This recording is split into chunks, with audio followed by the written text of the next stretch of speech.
Olá você, sejam todos bem-vindos a mais uma aula da nossa disciplina de Biofísica. E hoje vamos falar da biofísica da respiração, né? A biofísica do nosso aparelho respiratório. E o nosso aparelho respiratório, né, assim como os outros aparelhos, eu gosto sempre de situar, ele também é um local onde a gente vai conhecendo ele, a fisiologia, né, a biofísica e como ele funciona, saber inserir os medicamentos que ali agem também. Né? Existem medicamentos que agem diretamente no pulmão e existem medicamentos que agem também diretamente na árvore respiratória, né? Principalmente na árvore brônquica. E a gente vai conhecer um pouco sobre eles também. Tudo bem? Então, bora lá? Então, a respiração, pessoal, o processo respiratório. Então, o processo da respiração, pessoal, ele pode ser dividido em quatro grandes eventos. O primeiro deles é a ventilação pulmonar, que significa a entrada e saída de ar, né, entre a atmosfera ambiente e os alvéolos pulmonares, que são a última unidade do pulmão que fazem a troca gasosa com os capilares, ok? Então, a parte da entrada e saída, a inspiração e a expiração. Depois, a difusão do oxigênio que é transportado no processo inspiratório, tá?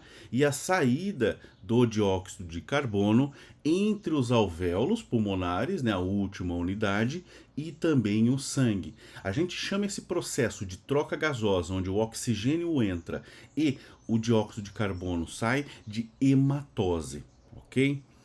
Em terceiro, o transporte de oxigênio e do dióxido de carbono no sangue para dentro e para fora das células. Porque o sangue ele é somente um transportador, né, do oxigênio para o organismo, tá? E do dióxido de carbono para fora do organismo. Só que esse transporte, o intuito dele é fazer com que o oxigênio chegue mais facilmente a todos os locais do meu organismo. Grosso modo, esse sempre vai ser uma das funções, uma das grandes funções do meu sangue, né? Levar nutrientes para todas as células do corpo e também levar oxigênio para todas as células do corpo e também o contrário, retirar os componentes metabolizados ou tóxicos das células do corpo e também o dióxido de carbono. Então, o sangue é somente um agente transportador. Então, há essa troca em nível celular, tudo bem? Em quarto, a utilização do oxigênio como parte do metabolismo no processo da respiração celular. Então, para que a gente gere ATP, a gente precisa do processo respiratório. A gente precisa do oxigênio lá para que a minha célula, a partir da mitocôndria, tenha um ganho energético a partir da glicose, da gordura ou da proteína. Né? E tudo isso, pessoal, é regulado via respiração. Então aqui a gente tem como item 5, mas ele não é um evento principal, ele é um evento regulatório. Tudo bem? Ele é um evento regulatório onde eu passo a regular o quanto eu respiro, a frequência que eu respiro e o volume que eu respiro. E a gente vai ver que essa questão da regulação da minha respiração é muito importante. Tá? E a gente vai ver como que a gente pode regular o quanto e como que a gente respira. E a gente faz isso mecanicamente, automaticamente. Tudo bem? Então, no meu sistema respiratório, pessoal. No meu sistema respiratório, a gente tem como os grandes órgãos os pulmões. Só que muito antes disso, pessoal, eu também tenho outras áreas menores que são importantes para aquecimento, umedecimento do ar, né? Então, eu tenho as minhas fossas nasais, eu posso respirar por ela, posso respirar pela boca, né? Eu tenho a faringe, a laringe, né, por onde o ar entra, por onde o ar passa, a traqueia, né, que é um órgão muito gelatinoso e anelar para se manter sempre, ele tem anéis mesmo de cartilagem ao redor dele que se mantém mesmo mesmo em determinadas situações evitando o colabamento, né, o fechamento dele.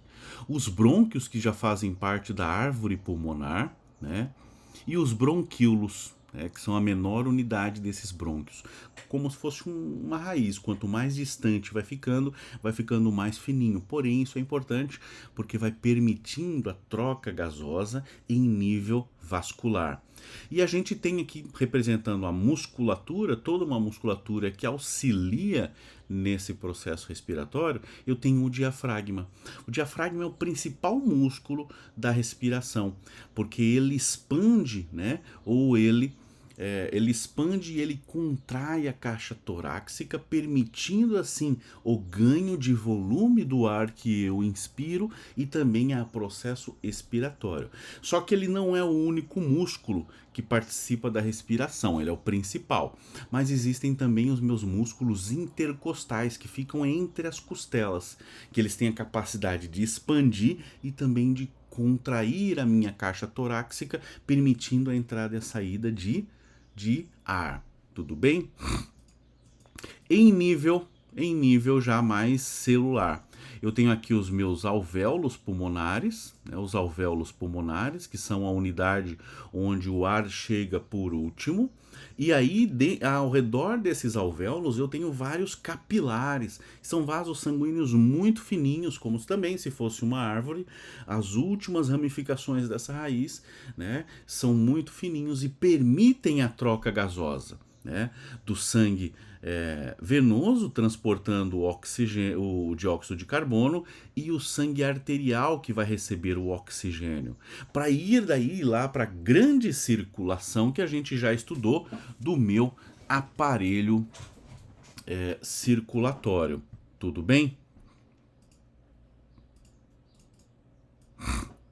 Então, aqui eu tenho uma representação, né, de como funciona a chegada e a saída dos vasos do meu coração indo para os pulmões. Então, o coração está estrategicamente situado entre os pulmões, mais direcionado para a área do pulmão esquerdo, tá? E aquele local onde o coração é situado ali, ele tem um nome, chama-se mediastino. Mediastino é o espaço onde inclusive há uma retração do meu pulmão esquerdo para que o coração fique ali alocado. E é uma alocação muito estratégica, porque é um órgão que funciona em conjunto muito bem com os pulmões, né? Então, o coração ele bombeia para os pulmões. Lembre-se da pequena circulação. Os pulmões fazem a troca gasosa, retornam ao coração, que distribui para o meu organismo, gerando a grande circulação. Tudo bem? Tá ok? Então a gente tem muitos vasos sanguíneos, olha aqui na figura da direita, né, as artérias e as veias pulmonares, né, muitos vasos se ramificando a partir das artérias pulmonares, né, e veias pulmonares, chegando aqui nas partes mais íntimas do pulmão. Aqui eu posso dizer até nessa figura estratégica, nessa figura aqui, que eu não estou aparecendo nela os capilares, porque os capilares eles tomam parte de todo o pulmão, tudo bem? Então vejam bem, por isso que muitas vezes, e a gente viu em algumas doenças, como a insuficiência cardíaca congestiva, o meu pulmão ele perde a capacidade respiratória por ficar muito encharcado, por ficar muito cheio de sangue. Haja visto o grande volume de sangue que passa por ele. Se a pressão nele não é grande o suficiente para fazer esse sangue retornar ao coração, eu tenho aqui uma primeira doença, que é a insuficiência cardíaca congestiva, que nós já tratamos quando falamos de aparelho circulatório, haja vista que ela também tem origem no próprio batimento cardíaco, né, na própria função primordial do coração. Tudo bem?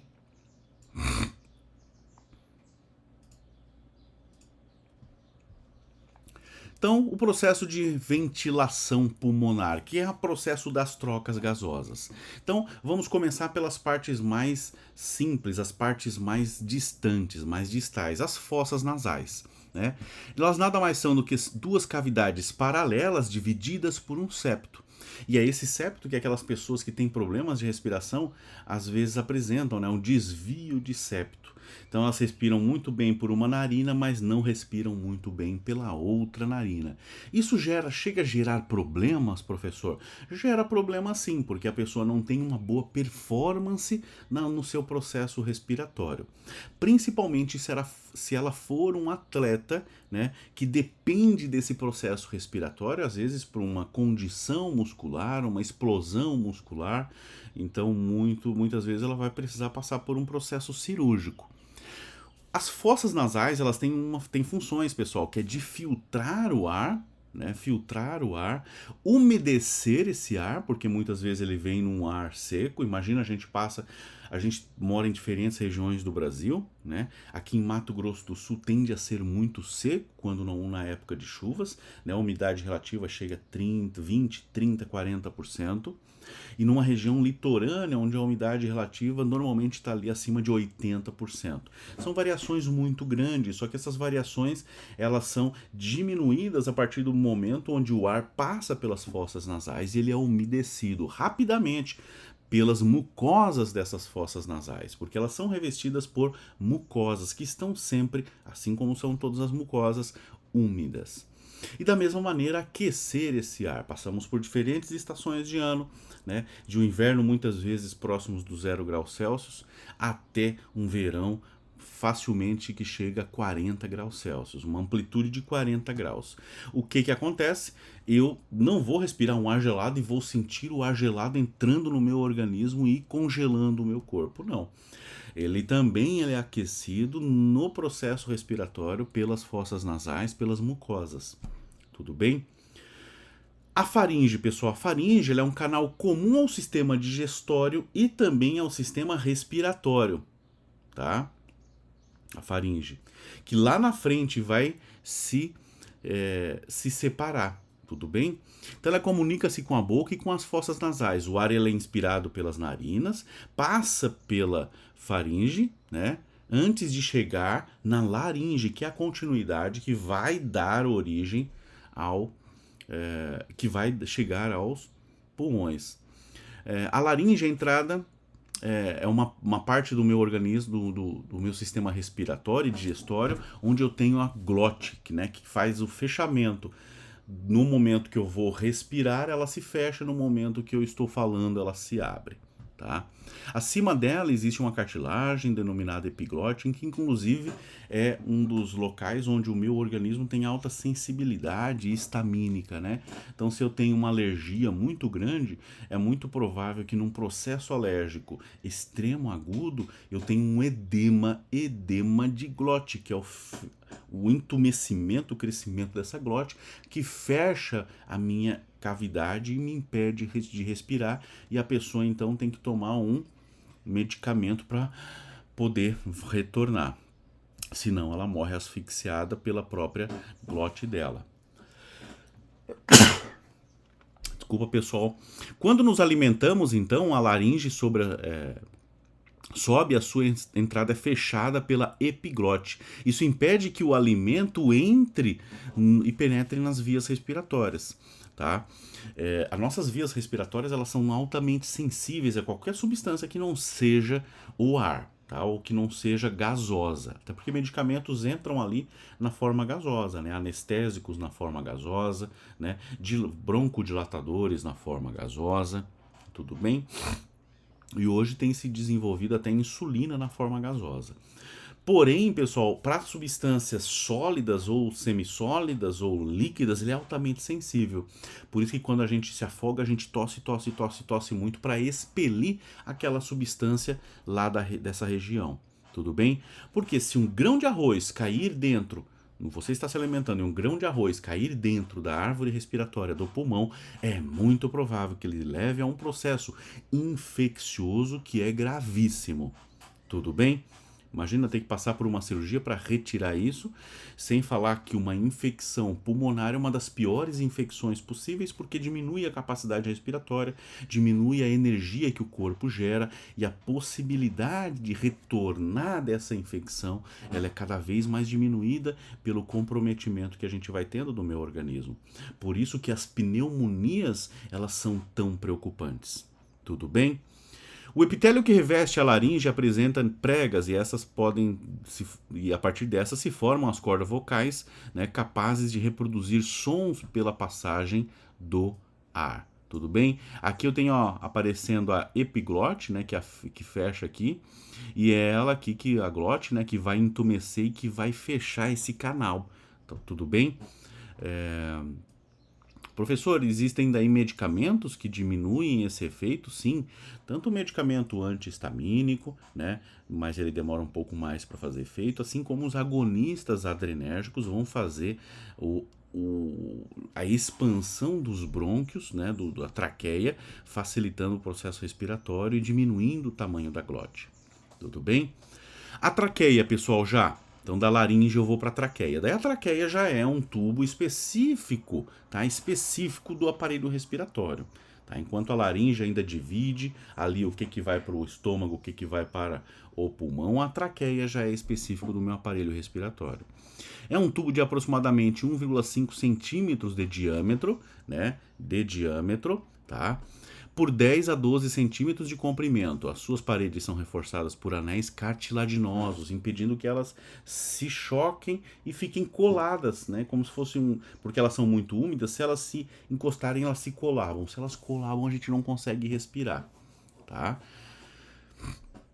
Ela bifurca-se na região inferior, originando os brônquios, tá? E depois os brônquios originam os bronquíolos, tá? E aí vai. Possui um epitélio revestido por muco ciliar que protege o sistema contra bactérias e poeiras presente no ar inspirado. Esse epitélio ciliar, ele tem cílios que são pelinhos muito pequenos que eles vão sempre se mexendo, né? Mesmo que involuntariamente, sempre na direção superior, sempre retornando. Por isso que muitas vezes a gente forma o pigarro, forma muco, né? E faz... Tá retirando esse muco com poeira, partícula, sujeira que inevitavelmente eu respirei e levei ao pulmão. Tudo bem? Os brônquios são os condutos cartilaginosos que seguem a bifurcação da traqueia e penetram diretamente nos pulmões, assim como os bronquíolos penetram mais intimamente nos pulmões, né?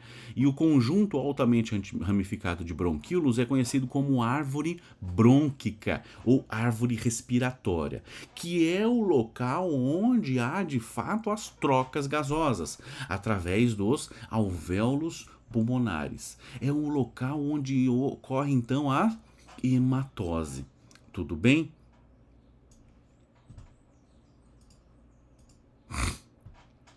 Já os nossos pulmões, né? Os pulmões, eles são o órgão de respiração, eles são esponjosos, né? É um órgão altamente inflável, né? Com aproximadamente 25 centímetros de comprimento, sendo envolvidos por uma membrana serosa denominada pleura. Tá? Essa pleura, pessoal, ela é importantíssima, porque ela que dá, entre o pulmão e a pleura, existe um líquido pleural. Esse líquido, junto com a pleura, ele dá uma pressão negativa no pulmão.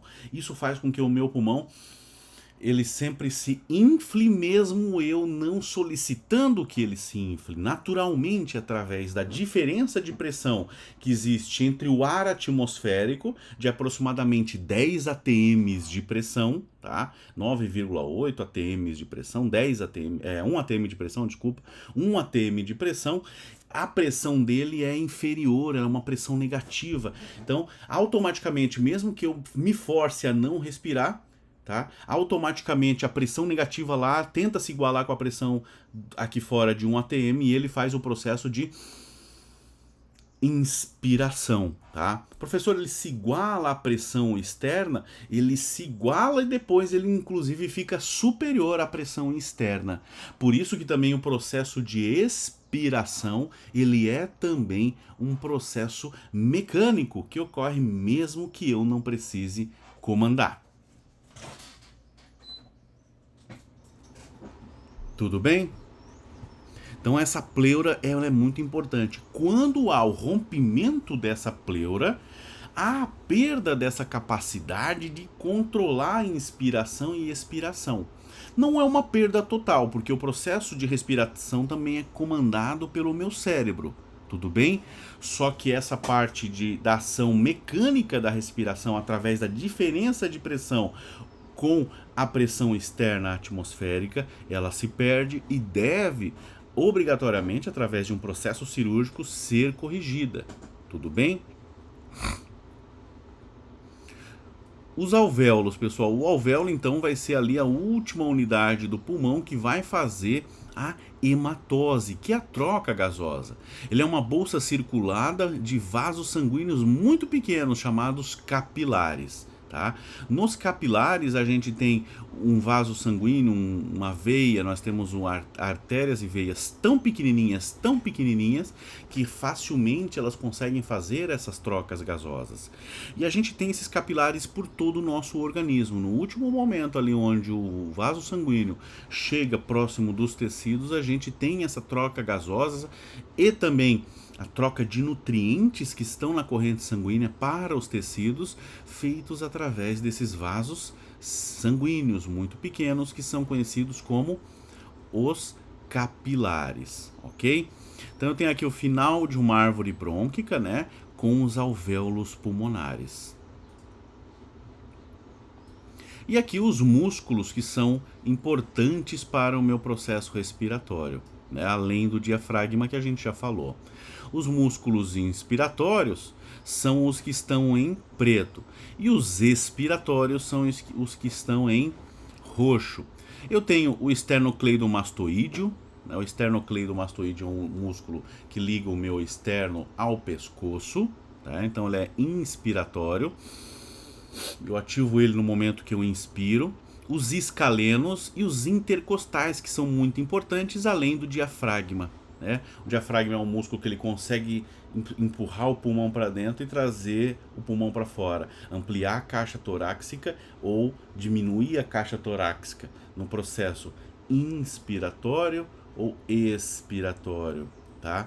Então, o diafragma vai funcionar nos dois, tanto no processo de inspiração quanto na expiração. Tá? Os intercostais internos, tá? O oblíquo externo, que são os músculos laterais aqui do meu abdômen, né? E o reto abdominal, até a musculatura abdominal.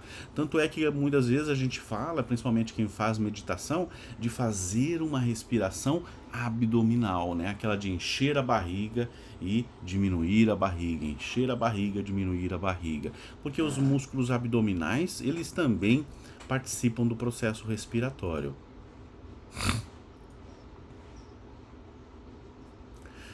A dinâmica da respiração, pessoal.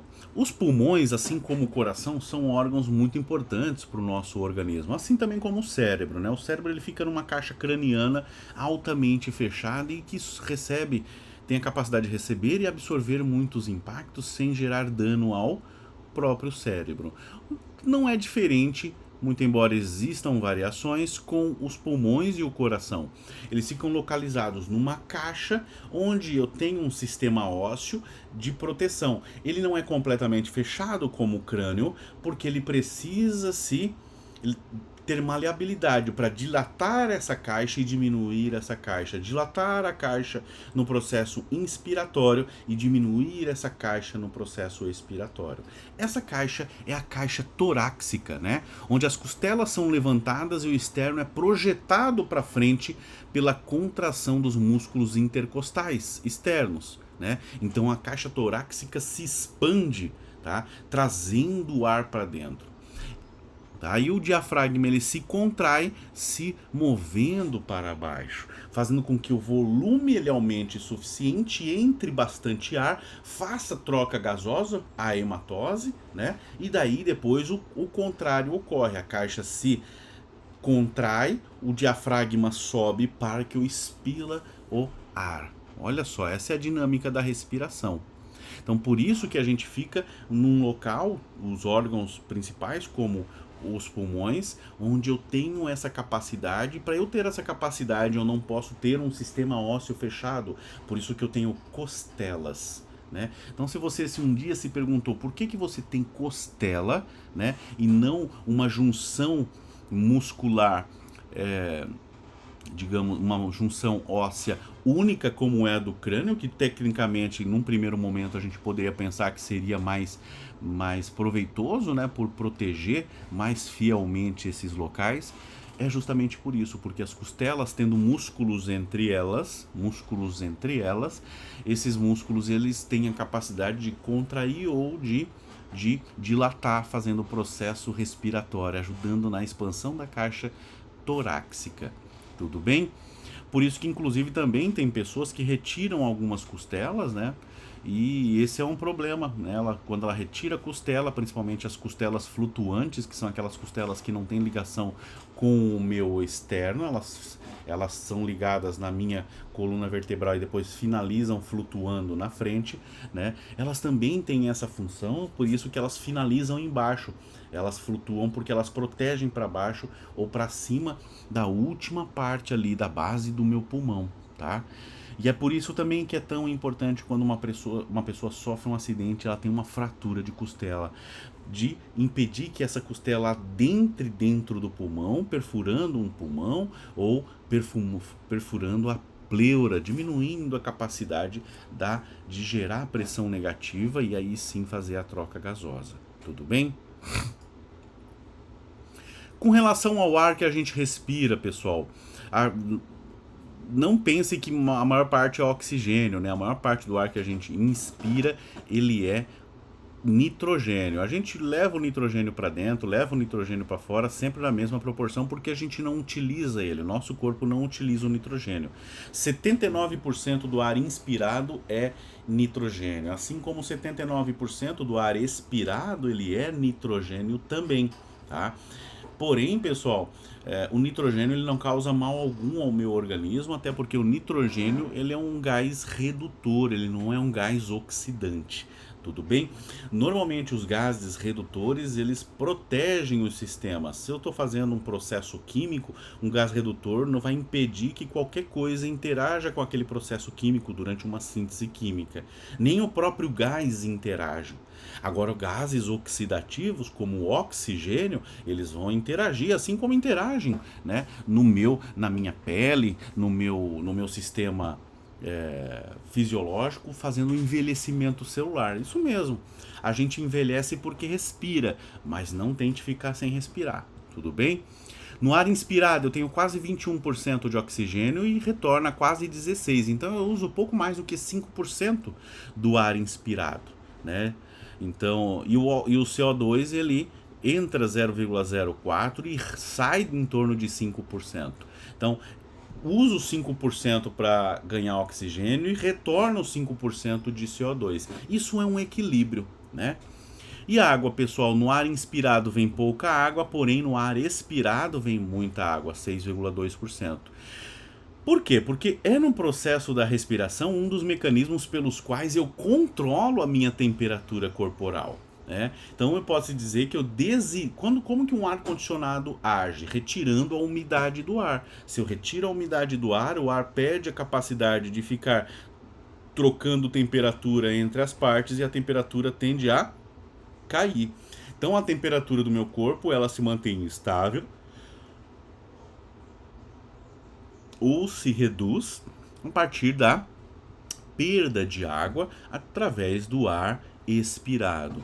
Então, um dos mecanismos de controle da temperatura do meu corpo, lá pela base do meu hipotálamo no cérebro, né, é a troca gasosa, é o processo respiratório. Por isso que quando eu estou com muito calor, né, eu expiro mais fortemente para mandar mais ar para fora e tentar controlar a minha temperatura. Através também de outros mecanismos, né, como a vasodilatação, a sudorese e outros mais. Tudo bem? Agora veja, o oxigênio corresponde a praticamente de 20 a 15% do ar que a gente inspira e expira, tudo bem?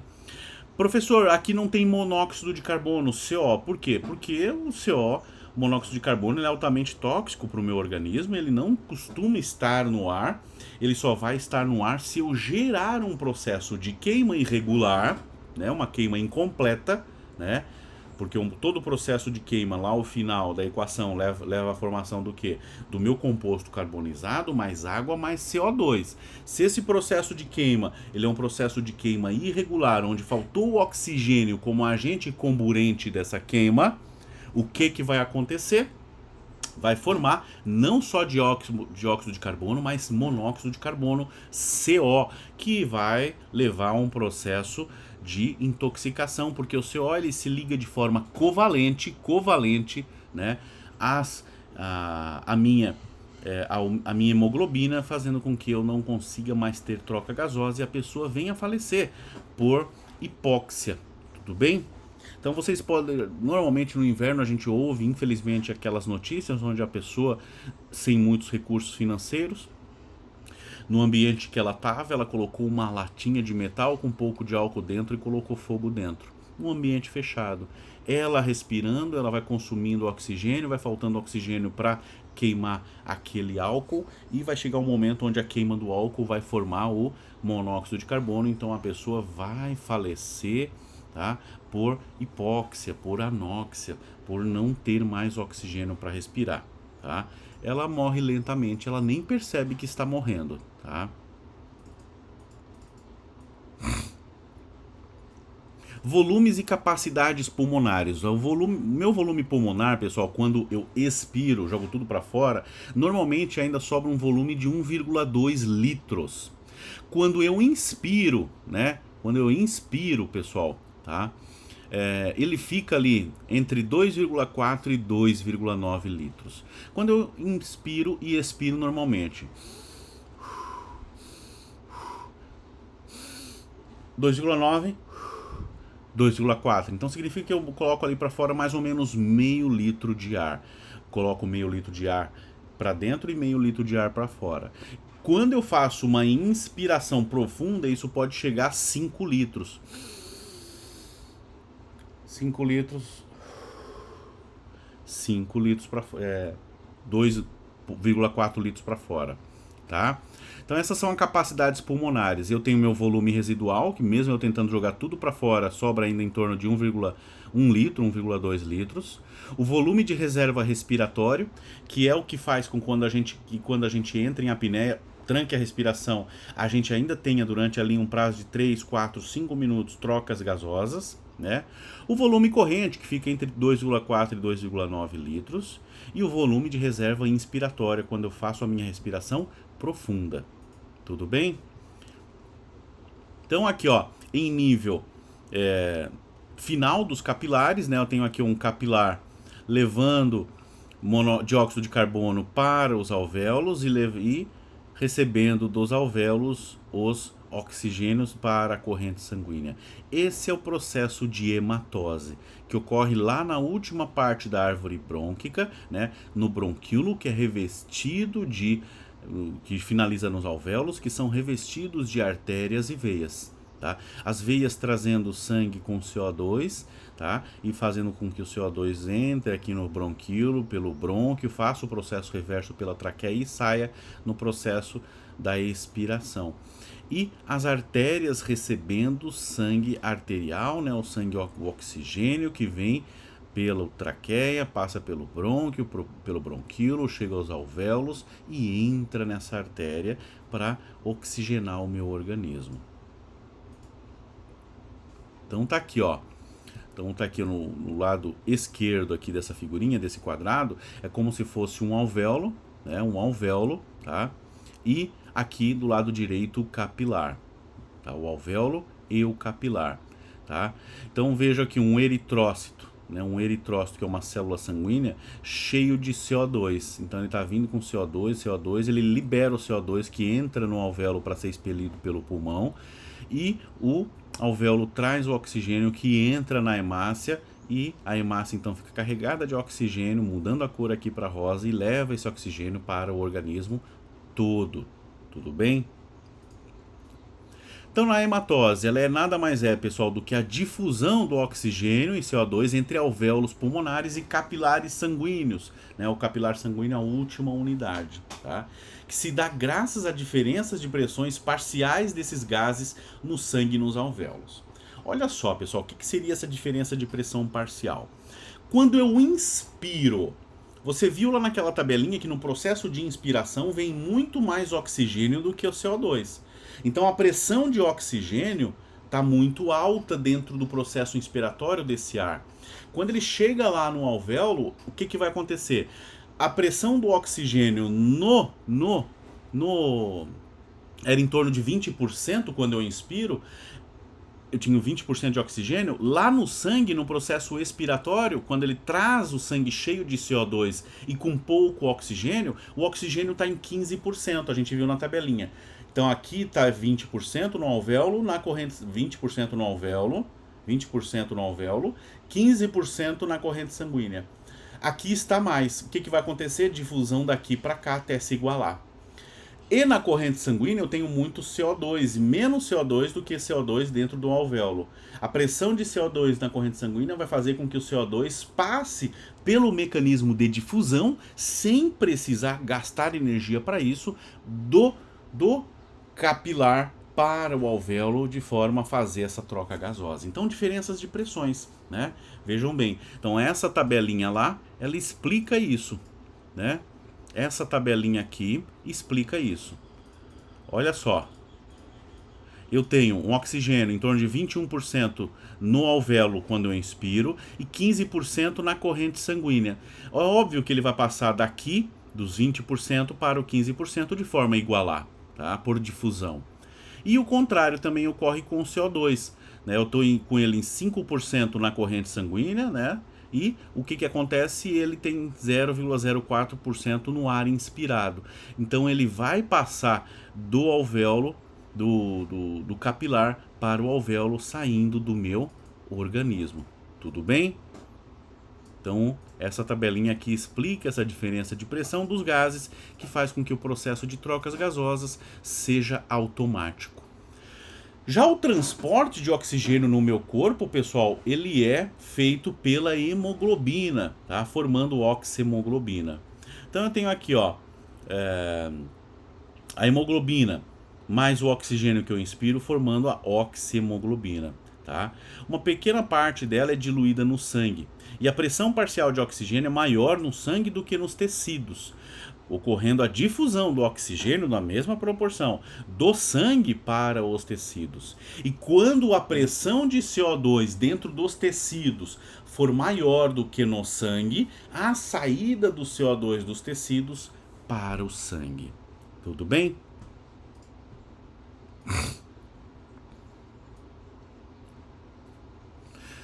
Então a pressão arterial de CO2 for maior nos tecidos, ela vai sair do sangue para o plasma. Vai sair dos tecidos para o plasma de forma que ocorra a ligação com a hemoglobina. A hemoglobina que é ligada ao CO2, formando a carbohemoglobina até chegar lá no alvéolo e ser liberada. Tudo bem? E a maior parte do CO2 aqui da hemoglobina, pessoal, que se liga à hemoglobina, ele reage com a água formando H2CO3, que é o ácido carbônico, que vai controlar o pH do meu sangue, né? Falamos, acho que na aula passada, do pH do sangue, que era importante, né?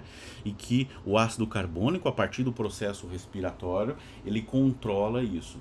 Então, se eu respiro muito rapidamente, eu expilo muito o CO2, eu tendo a basificar o meu sangue, né? Tá? Agora, se eu respiro mais lentamente,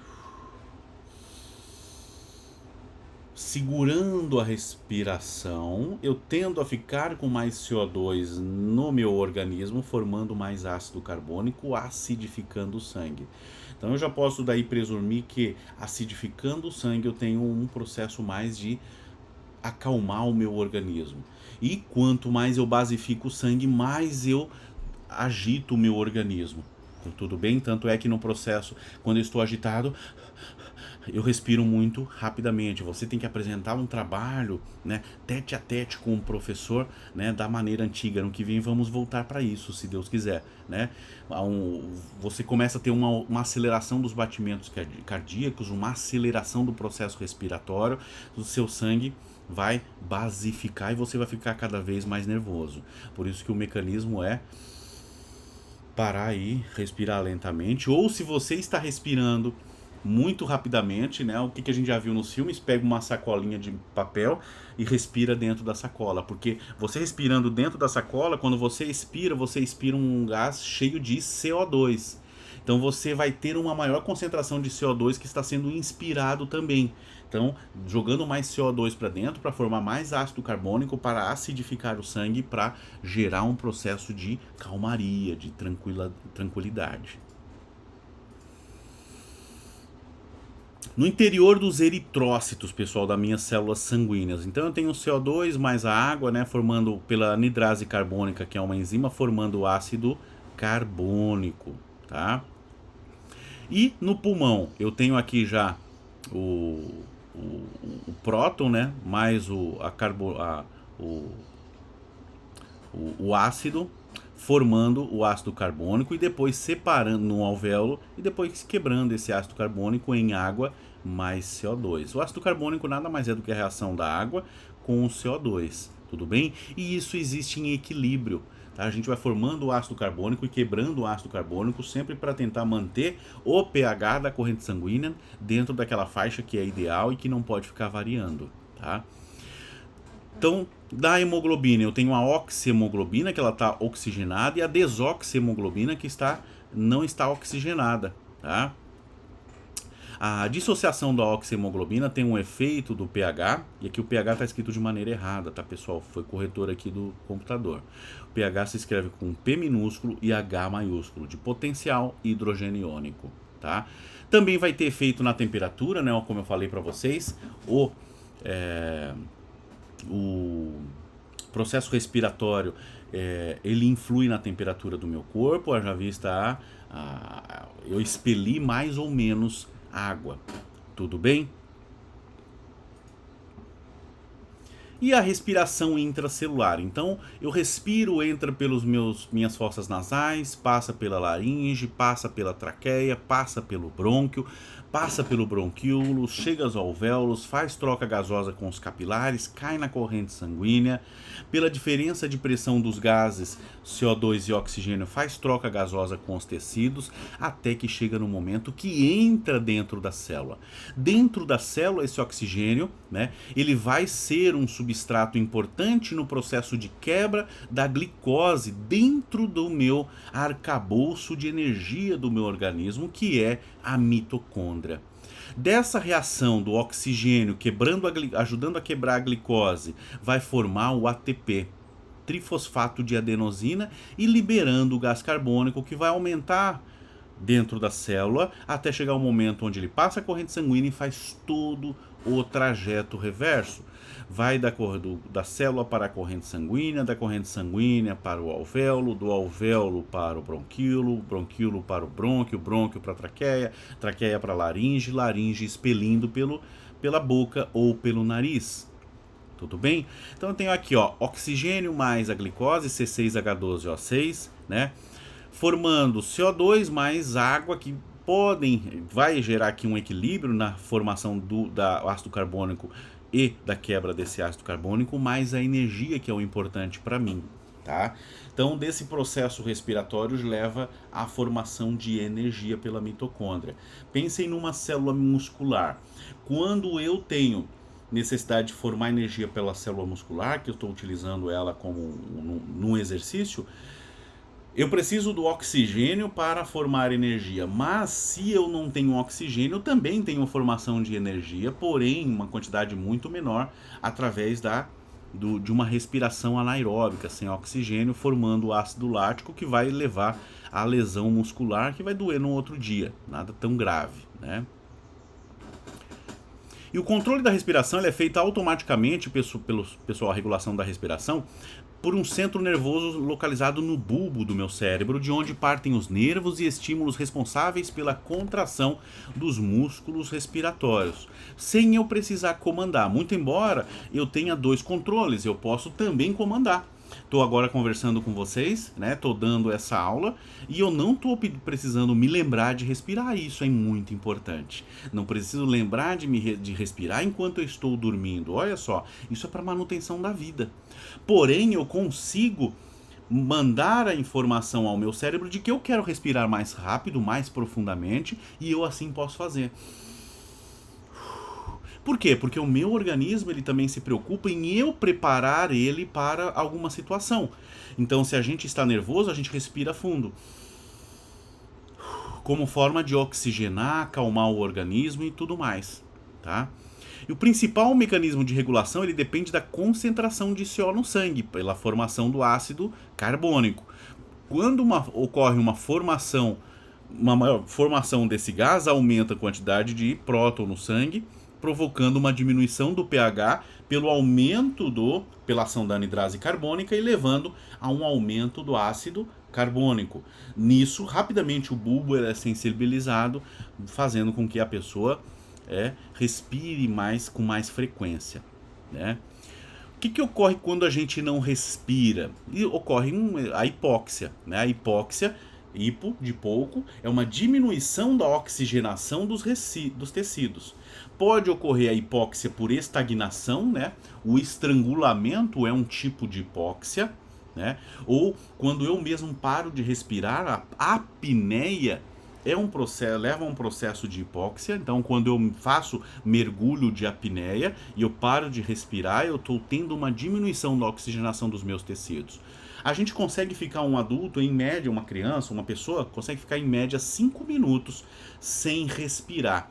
Não consegue por conta própria, mas se ela precisar, ela está sob afogamento e ela não ingeriu água, ela consegue ficar em torno de 5 minutos. Ou se, digamos, ela foi comer um alimento, se engasgou com o alimento, né?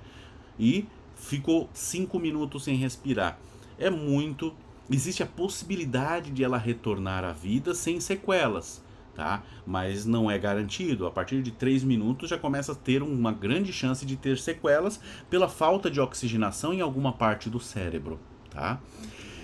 E existe a hipóxia histotóxica, né?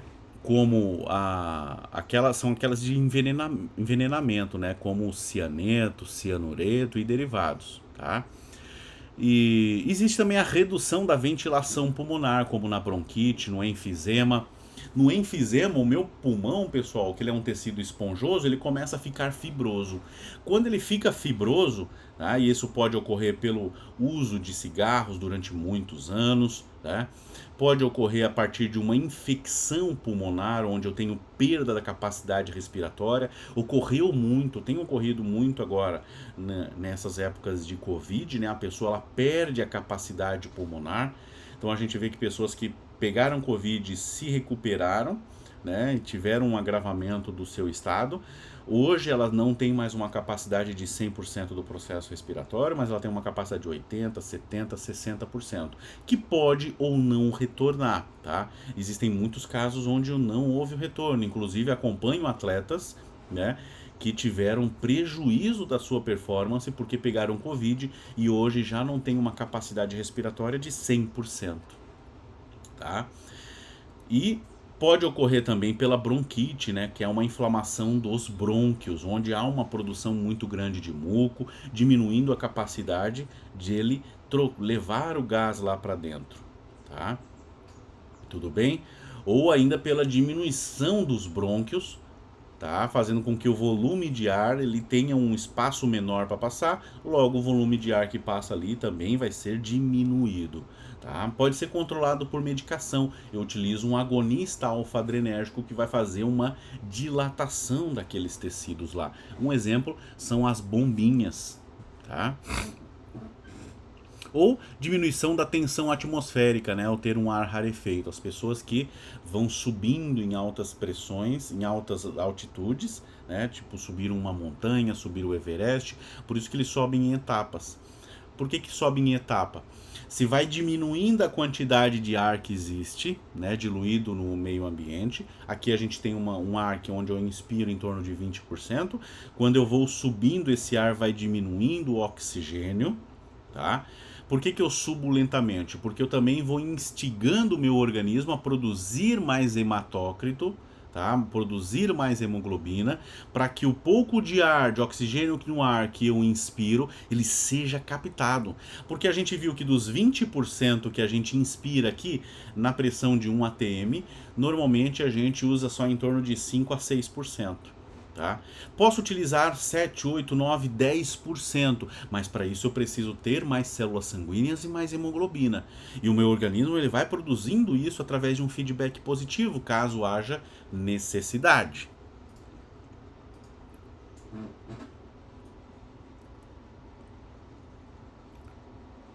Então, quando há queda no suprimento de oxigênio, então o que vai acontecer com a minha célula, pessoal?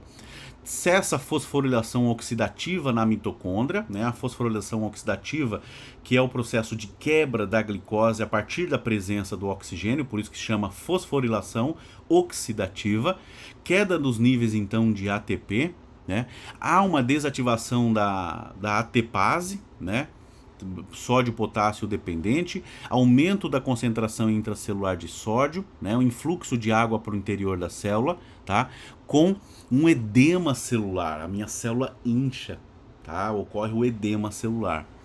E também a desativação do trocador de sódio-cálcio e aumento da concentração citoplasmática de cálcio, aumentando ainda mais o edema, porque onde eu tenho sódio, onde eu tenho cálcio, onde eu tenho elementos de carga positiva, eu vou levar a água. Por isso que quando a gente come uma comida muito salgada, no outro dia a gente se sente muito inchado, né, por conta do sódio do NaCl, tá ok? E há um aumento da glicose também que vai para uma respiração anaeróbica, né, formando um excesso de ácido pirúvico que vai levar à lesão dos tecidos, ok? Então eu preciso regularizar essa respiração. E o meu organismo vai fazer isso mesmo que eu tente controlar a não respiração. Por isso que durante um processo de afogamento, a pessoa sabe que não pode respirar embaixo d'água, porém ela vai, num último momento, tentar respirar e vai encharcar os seus pulmões, porque o corpo está precisando regular todo esse processo aqui que ocorre de forma instantânea. Tá ok? E eu controlo a capacidade que o meu corpo tem de captar ou não esse oxigênio do ar atmosférico e ser utilizado pelos meus tecidos. Se a pessoa ela é um atleta, ela vai estar produzindo sempre mais eritrócitos, sempre mais células que vão fazer o carregamento do oxigênio. Principalmente quando eles estão em preparação para um grande evento. E pense num atleta de maratona. Imagina, às vezes a gente vai lá e corre 1, 2, 3, 4, 10 quilômetros e sente uma dor horrível já no outro dia, porque a gente não estava preparado para oxigenar os músculos da maneira correta, da maneira que ele precisa. Logo eu fui quebrar a glicose pela via do ácido pirúvico, formando o ácido lático e levando a lesão muscular, que é muito menos ineficaz essa via de respiração, tudo bem? Uma via de respiração anaeróbica. O que acontece se o atleta ele vai se preparando, se a gente mesmo sedentário começa, essa semana eu vou correr só 1 km, todos os dias. Na segunda semana 2 km, na terceira semana 5 km, né? No segundo mês estou correndo 10 km, em 6 meses é provável que você já esteja ali correndo talvez os 42 km. Tá ok? Isso numa constante. Então você vai preparando o seu corpo para esse processo. Então o corpo ele vai percebendo que ele precisa respirar mais, né? Então ele vai aumentando a produção de células tronco hematopoética, eritroblastos e, consequentemente, a produção de eritrócitos. Quanto mais eritrócito eu vou ter, mais hemoglobina vai estar disponível para carregar os meus o oxigênio e fazer as trocas gasosas que eu preciso, né? O gás carbônico está 5% dissolvido no plasma e 25% ligado, associado à hemoglobina, né? Formando o ácido carbônico, como a gente já falou. Então eu tenho controle dessa acidez através da quebra desse ácido carbônico, formando novamente o ácido fraco mais a água. Tudo bem? Então tá aqui, ó. O CO2 produzido no tecido, tá? Ele forma um ácido carbônico, tá? Que se liga à hemoglobina para ser transportado para fora ou vai para o plasma acidificando o meu sangue, corrigindo, conduzindo todo o processo de pH do meu organismo. O controle da respiração, como eu falei, ele é feito através do meu bulbo central ou a partir de estímulos, onde eu estimulo o meu organismo.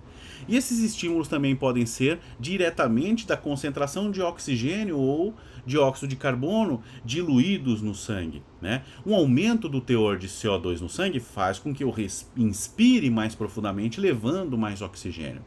Uma redução de oxigênio também vai levar a esse processo, sempre tentando causar a manutenção da respiração, da oxigenação e da vida, assim como a acidificação do sangue e também a basificação do sangue. Se eu tenho muito ácido no sangue, significa que eu estou com muito CO2 que precisaria ser expelido. Então, eu respiro com mais frequência.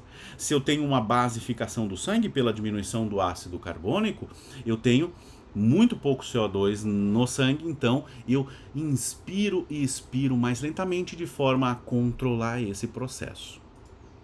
Ok, pessoal? Tudo bem? Então essa foi a nossa aula de hoje, eu espero que tenham gostado, eu espero que vocês estudem isso e apliquem nas próximas disciplinas quando vocês forem inserir os medicamentos nelas, tá? Se tiver dúvida, coloca aqui embaixo nos comentários. Se a dúvida for posterior, você mande lá no nosso grupo do Telegram. E como mecanismo da chamada de hoje, eu quero que você coloque aqui, caso você não tenha alguma dúvida, porque se você já tiver dúvida, ela conta como chamada. Se você não teve nenhuma, eu quero que você coloque um medicamento que age diretamente nos pulmões ou na minha árvore brônquica, incluindo traqueia. Tudo bem? Então por hoje era só, pessoal. Um grande abraço e até mais!